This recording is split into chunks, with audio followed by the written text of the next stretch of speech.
بسم اللہ الرحمن الرحیم۔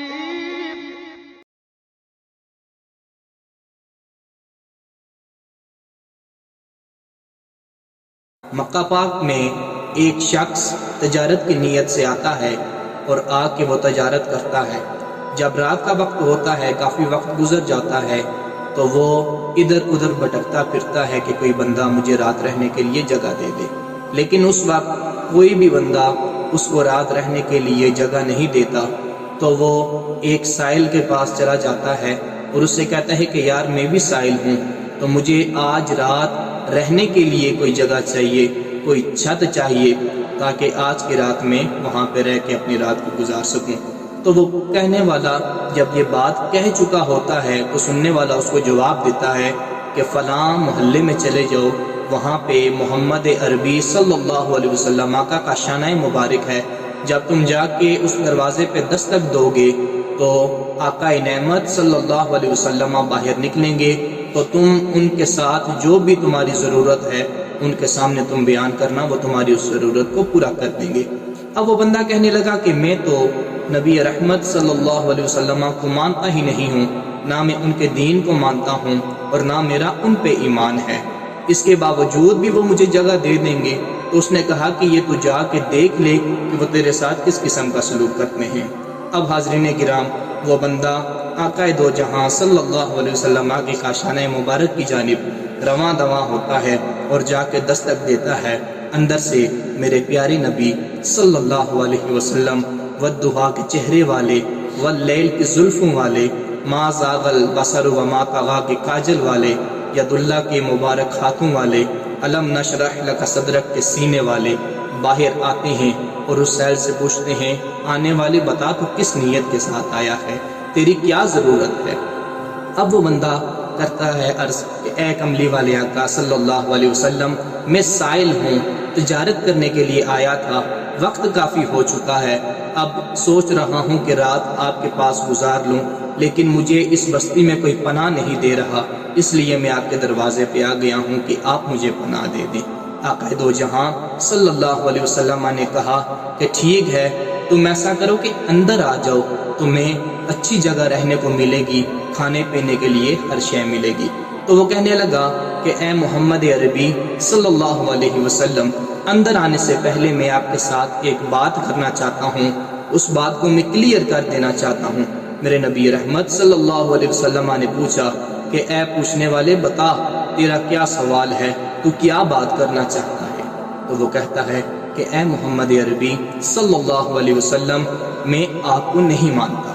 نہ میں آپ کے خدا کو مانتا ہوں، نہ میں آپ کے دین کو مانتا ہوں اور نہ میں آپ کو پیغمبر مانتا ہوں، اس کے باوجود بھی آپ مجھے رات رہنے کے لیے جگہ دے دیں گے؟ تو آقا نعمت صلی اللہ علیہ وسلم نے فرمایا کہ ماننا نہ ماننا تیرا کام ہے، تو مہمان بن کے میرے گھر میں آ گیا ہے، اب تیری مہمان نوازی کرنا مجھ محمد کا کام ہے۔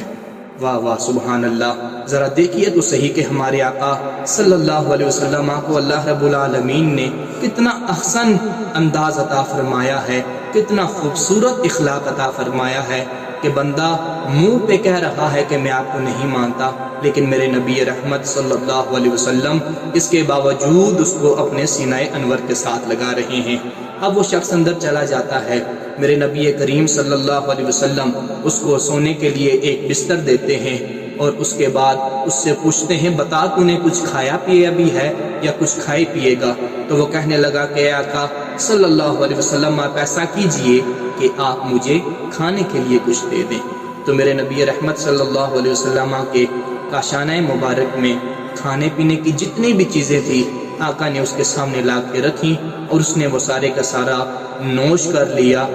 کچھ دیر گزرنے کے بعد میرے نبی رحمت صلی اللہ علیہ وسلم آپ نے اس سے کہا کہ اب تو آرام کر، میں دوبارہ اپنے کمرے میں جا رہا ہوں، اس کے بعد بھی تجھے کسی قسم کی چیز کی کوئی ضرورت ہو تو تو آ کے مجھے بتا دینا، میں وہ تیری ضرورت پوری کر دوں گا۔ اب حاضرین کرام، رات کا وقت ہوا، اس بندے نے زیادہ کھا لیا تھا، زیادہ پی لیا تھا، اس کے باوجود وہ آرام سے سو نہ سکا، کیونکہ اس کے پیٹ میں کوئی مسئلہ پیدا ہو چکا تھا، اس کا پیٹ خراب ہو چکا تھا اور اس پیٹ کے خراب ہونے کی وجہ سے اس نے حضور نبی رحمت صلی اللہ علیہ وسلم نے جو بستر عطا فرمایا تھا ساری کا سارا خراب کر دیا۔ اب وہ شرم کے مارے وہاں سے اٹھا اور اٹھ کے بھاگنے لگا۔ جب صبح ہوئی تو آقا دو جہاں مدنی تاجدار عرب و عجم صلی اللہ علیہ وسلم اس کے کمرے میں آتے ہیں اور آ کے دیکھتے ہیں کہ کمرے میں ہر طرف گند ہی گند مچا ہوا ہے اور وہ بندہ جو تھا وہ غائب ہو چکا تھا۔ اب وہ بندہ جاتے جاتے کسی کنویں کے پاس پہنچا، وہاں پہ اس نے اپنے کپڑے اتارے، کپڑے دھوئے، کپڑے دھونے کے بعد اس نے غسل کیا۔ جب غسل کر کے اس نے دیکھا تو اس کے ایک سونے کی انگوٹھی جو تھی وہ حضور نبی رحمت صلی اللہ علیہ وسلم کے کاشانہ مبارک میں رہ گئی تھی۔ اب وہ بڑا حیران ہوا، بڑا پریشان ہوا۔ اس نے سوچا کہ اگر واپس جاتا ہوں تو محمد عربی صلی اللہ علیہ وسلم میری بے عزتی کریں گے، لوگ وہاں پہ کھڑے ہوں گے، میرے اوپر پتھر برسائیں گے، میری انسلٹ ہوگی، میری بے عزتی ہوگی اور یہ میرے لیے نہایت ہی شرم کا مقام ہوگا۔ اب وہ بندہ یہی سوچ میں گم ہے۔ اس نے کہا کہ چلو چلتے ہیں، سونے کی انگوٹھی ہے، جو ہوگا دیکھا جائے گا۔ اب جب وہ حضور نبی رحمت صلی اللہ علیہ وسلم کے کاشانہ مبارک پہ پہنچا تو اس نے دیکھا کہ دو جہاں کے تاجدار، جن کے لیے اللہ رب العالمین نے ساری کائنات کو تخلیق فرما دیا، جن کے لیے اللہ رب العالمین نے آسمانوں کو بنایا، جن کے لیے اللہ رب العالمین نے زمین کو پیدا کیا، چاند سورج ستارے اللہ رب العالمین نے جن کے صدقے پیدا کیے، وہ کیا دیکھتا ہے کہ وہ حضور نبی رحمت صلی اللہ علیہ وسلم اپنے ید اللہ والے مبارک ہاتھوں کے ساتھ وہ گندا بستر دھو رہے ہیں۔ اب جب اس نے یہ عالم دیکھا، اس نے یہ حالت دیکھی تو اس سے رہا نہ گیا،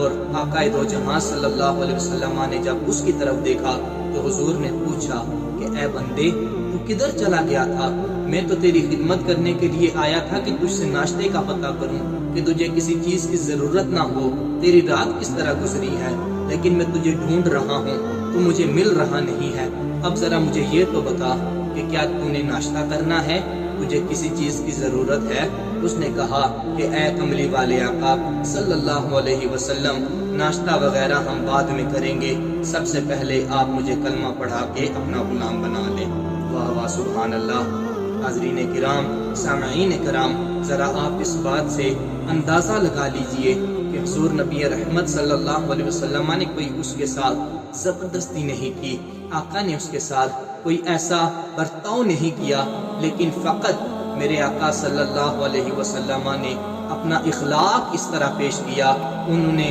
اس بندے کے ساتھ خلق اس طرح کا رکھا کہ وہ بندہ آپ صلی اللہ علیہ وسلم کے اخلاق کے ساتھ متاثر اتنا ہوا کہ اس نے آقا دو جہاں صلی اللہ علیہ وسلم کے قدموں میں آ کے کلمہ پڑھ لیا اور وہ دارہ اسلام میں داخل ہو گیا اور دین کی دولت سے مالا مال ہو گیا۔ حاضرین کرام، ہمیں بھی چاہیے کہ جس طرح ہمارے آقا صلی اللہ علیہ وسلم نے اپنی حیات مبارکہ گزاری ہے، اپنی ظاہری حیات مبارکہ گزاری ہے، ہمیں بھی اللہ رب العالمین ان کے نقش قدم پہ چلنے کی توفیق عطا فرمائے۔ جس طرح اللہ رب العالمین نے قرآن کریم میں بے شمار مقامات پہ